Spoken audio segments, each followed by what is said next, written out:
या. प्रवीण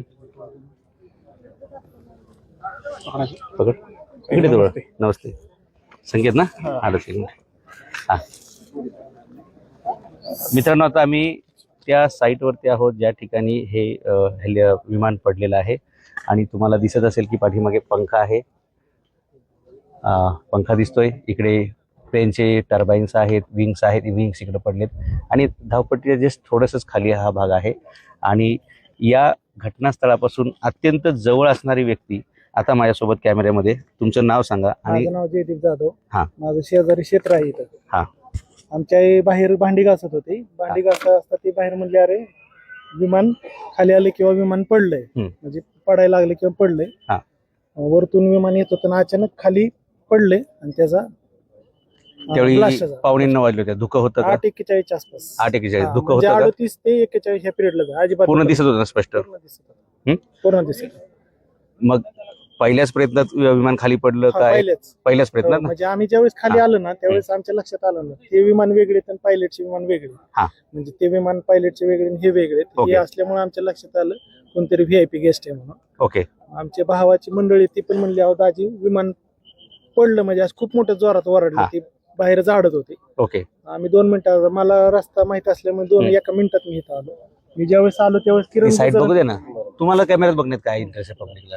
जे घटना घडली ते दुःख ती लोकांना कळू देत ना. तुम्ही आतमध्ये कसे गेले साईडच्या मला सांगा ना. पोलिसांना तुम्ही सहकार्य करा ना मित्रा. तुम्ही इथं माझ्या बाजूला उभे राहा, काय मला अडचण नाही. पण ते महत्वाचं आहे आपल्याला मित्र. ये ना तू पण इथे राजा. पहिल्यांदा किरण गुजर आणि यादव म्हणून एक पोलीसचे कोणतरी ते होते आणि शिंगाडे साहेब होते. ओके. तुमचं म्हणणं आहे की पहिल्याच प्रयत्नामध्ये हे विमान खाली पडलेलं आहे. दादांचं प्रेत असं 50 फूट पुढे पडलेलं आहे. दादांचा चेहरा ही बाकीचं सगळं सेफ मध्ये. दादांच्या डोक्याला मार लागलेला आहे आणि कपडे पूर्ण जळालेले आहेत. दादांच्या हातामध्ये घड्याळ आहे. दादांचं ह्या साईडला बॉडी म्हणजे असं इकडे तोंड करून बॉडी पडली. कुठल्या ठिकाणी पडलं होतं? तिथंच इथे समोरच प्लेनच्या समोर 50 फूट आणि त्याच्या एक 5 फुटा पुढे चेअर होती दादांची. आणि फक्त दादांचे अंडरपॅन्ट ह्यांचे कपडे फक्त चांगली होती, बाकी सगळे कपडे जळालेत. केस ही कपडे जळाले. ओके. अंडरपॅन्टला काय झालेलं नव्हतं? निम्मी जळाले निम्मी चांगली. चिटकलेली ती तशीच होती चिटकलेली. ओके. असं. आणि पण आम्ही ज्यावेळेस पाहिले त्यावेळेस पूर्ण एक्सपायर झाले सगळे विमानातले सगळे बरोबर. तुमचं म्हणणं आहे की पहिल्याच प्रयत्नामध्ये ते विमान खाली पडलेले. जे टीव्हीला सांगतात की एक गिरटी घातली, पहिल्यांदा गिरटी मारून गेलं, पण ज्यावेळेस दुसऱ्यांदा जे खाली आलं ते तसंच खाली आलं, ते खालीच आलं, ते वर गेलंच नाही. ओके. तुम्हाला हे लक्षात आलं की हे प्रशिक्षणार्थी विमान जे असतात छोटे उडणारे ते हे विमान नाही? आमच्या लक्षात आलं कदाचित देवेंद्र फडणवीस किंवा एखादा उद्योगपतीच आहे कोणतरी. त्याच्यामुळे आम्ही म्हणजे व्हीआयपी गेस्ट असल्यामुळे लगेच पळत आलो. पायलटला एवढं फास्ट पळत आलो नसतो. मी कालच इथनं भिजून गेलोय किंवा मला ही रान माहिती असल्यामुळे मला रस्ता माहिती, त्यामुळे गाडी चालू केली. डायरेक्ट इमिजिएट आलो तर मला किरण गुजर दिसली समोर. पोलीस अधिकारी नाही इथले बारामतीतले टॉप व्यक्ती होते. आणि ते फक्त दादा म्हणले. त्याच्यानंतर ते फेल झाले, त्यांना पुढे काही सुचलं नाही. वरती मुसळे साहेब होते. मुसळे साहेब वरनं आम्हाला खाली म्हणत होते, रिसिव्ह करायला आले सगळे मंडळी, हात लावू नका तुम्ही. पण आम्ही थोडस पुढे ओढलं आणि त्या डायरीने असं इजवलं थोडस. ओके. ह्या गावाचं नाव जाधव वस्ती आहे बरोबर? हा, जाधव वस्ती. तिकडे गावाचं नाव गोजूबावी ही, आणि ही समोरची आठवडी वस्ती. ओके. सकाळी जसं म्हणतात लोक तेवढं धुकं होतं इथे? धुकं नव्हतं ना. तर मित्रांनो, हा एक तुम्ही विषय समजून घ्या की जसं सांगतायत म्हणजे अंदाजपंचे सांगणं. सीसीटीव्ही कॅमेऱ्यात धुकं दिसतंय ना, धुकंच नाही. म्हणजे अंदाजपंचे सांगणं आणि ग्राउंडला येऊन सांगणं आणि ग्राउंडवरच्या माणसांनी सांगणं, या दोन गोष्टींमध्ये मित्रांनो फरक आहेत. किरण गुजर आहेत, परत यादव साहेब आहेत, त्यांचे सिंगाडे साहेब आहेत, आणि मुसळे साहेब वरतीच होते. ओके. म्हणजे समोर एक्झॅक्ट समोर. कुठे? वरती. मुसळे साहेब वरती होते, ही बाकी सगळी खाली. म्हणजे विमानातून उतरल्यानंतर इकडे येणार होते का ते? हो, ह्यांना रिसिव्ह करायला येणार होते. त्यांच्या लक्षात आलं पडलंय, त्यामुळे ते लय फास्ट मध्ये आले ते, आणि आम्ही संघटच आलो. अच्छा, म्हणजे ते रिसिव्ह करायचे थांबले होते तिथून तिकडून इकडे आले. त्यांना रोड माहित असल्यामुळे, लोकल असल्यामुळे. ओके. आणि आम्हाला लोकल माहित असल्यामुळे आम्ही लगेच 2 व्हीलरवरती गाडी चालू करून इथं आलो. ओके. दादांची बॉडी ह्या साईडला पडलेली, 50 फूट पुढे पडलेली. बर. आणि दुसरे जे पलीकडे होते ना ते बॉडी तुम्ही जास्तपर्यंत काय थोडेसे जिवंत होते, सावपे होते का? काही काहीच नव्हतं. हालचाल. मी पायांना हात लावला, मी पायांना बघितलं नाही, पण काय नव्हते. डोळे थोडेसे नॉर्मल असे ओपन आहेत, आणि हालचाल पूर्ण स्टॉप. दादांच्या हातामध्ये घड्याळ आहे, कपडे सगळे जळाले. आणि अंडरपॅन्ट तेवढी फक्त चिटकलेली आहे. बेल्ट असल्यामुळे ती तसं चिटकून राहिलेलं आहे ते. अच्छा, तसं म्हणजे चिटकलेलं सीट बेल्ट लावलेला सुद्धा तो नाही, सीट बेल्ट जळला आहे पण अंडरपॅन्टच्या तिथं थोडीशी जागा म्हणजे ही झालेली होती, ती कपडे चिटकलेली होती असं. बर. ती सीट बेल्ट जाड असेल की त्याच्यामुळे ते चिटकलेलं चिटकलेलंच आहे. म्हणजे त्यांनी विमानाच्या बाहेर उडी मारायचा वगैरे प्रयत्न केला असं काही चित्र काय होतं? नाही, आता आपल्याला काय माहिती नाही बर. सांगता येणार. ओके, म्हणजे तुम्ही स्थानिक लोक तिथं मतीला जासपर्यंत हो.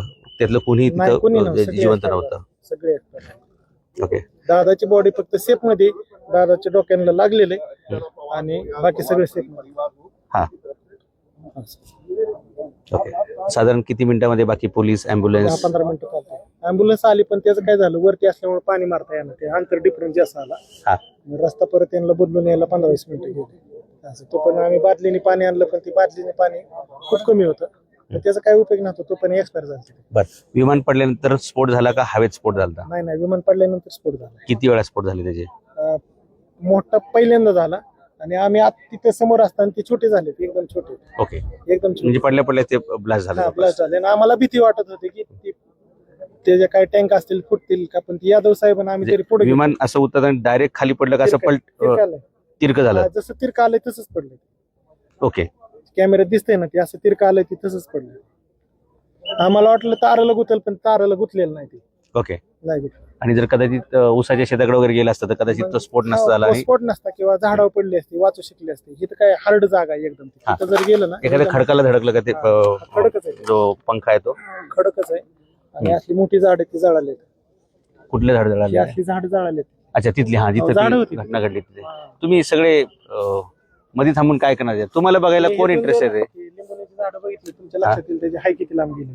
हा ना, लिंबुण्याचं. बरं, ठीक आहे. इकडचं ते आपण हे बघू. आतमध्ये जाऊ नका रे, पोलिसांना काम करू दे त्यांचं. हा, बर, खाली जावं लागेल. ठीक आहे. हा, नाही, पट्टीच्या आतमध्ये नको जायला. इकडून जाऊ आपण, जातो इकडून जाऊ आपण. चला. एक मिनट मित्रांनो, तो ये बहुत सारे लोग जो है इसी को जगह देखने के लिए आए हैं और अजीत पवार के जो है एक मिनट। आप कहाँ से हो? आप कब पता चला आपको? 12 बजे। 12 बजे। आप यहाँ कितना बजे आए? अभी आए जस्ट। तो ये बारामती में अजीत पवार का नाम यानी डेवलप किया अजीत पवार ने, तो आप क्या सोचते हो कि अजीत पवार जैसे राजनेता कैसे व्यक्तित्व थे? मतलब सहकार्य करते थे सबको और अच्छा मोटिव था उनका और सब मतलब